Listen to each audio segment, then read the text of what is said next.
A ka akoma njerëz që nuk din si të bëjnë një byrek? Sot do përgatisim bashkë një byrek shumë të mirë me qep dhe domate.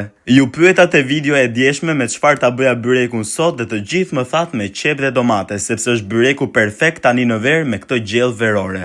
Për një tepsi me byrek na nevojitet 3 gota me miell, pak krip, një lugë gjelle vaj ulliri dhe një gotë me ujë të ngrohtë. Tani këto të gjitha do t'i përziejmë mirë derisa të formohet brumi. Do ta punojmë brumin për pak, pastaj do ta lëmë të pushojë për 20 minuta. Ndërkohë që presim, përgatisim gjellën me qep dhe domate. Un kam përdorur 2 qep, një lugë gjelle krip dhe 5 domate.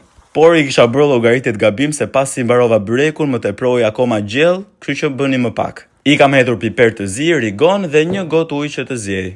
Dhe me qëra fjala, shumë për jush që i shikoni këto videot e mia, i bëni like, i komentoni, por nuk më keni akoma follow. Pse nuk e shtypni butonin follow, ju lutem? Tani vim te pjesa më e bukur të hapim petët.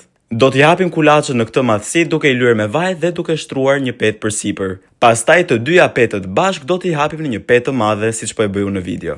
Do të shtrojmë petën e parë në tepsi dhe do ta lyejmë me pak vaj. Ktu nuk do të vendosim akoma gjell, por do të vendosim një petë tjetër përsipër.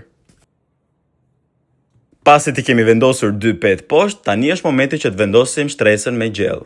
Mos u shqetësoni nëse e keni hapur petën më të madhe se tepsia, se mund t'i palosni kështu. E lyejmë me pak vaj dhe vendosim petën tjetër përsipër.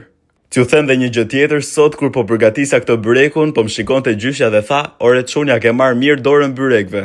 Por gjithsesi nuk ja kaloj dot gjyshes time se ajo i ka duart flëri.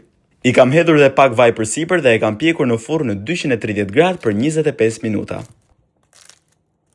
A e dëgjuat se sa i mirë ka dalë byreku? Unë në fund i edhe pak ujë, e mbuloj për 5 minuta dhe bëhet byreku shumë i butë. Faleminderit, ciao!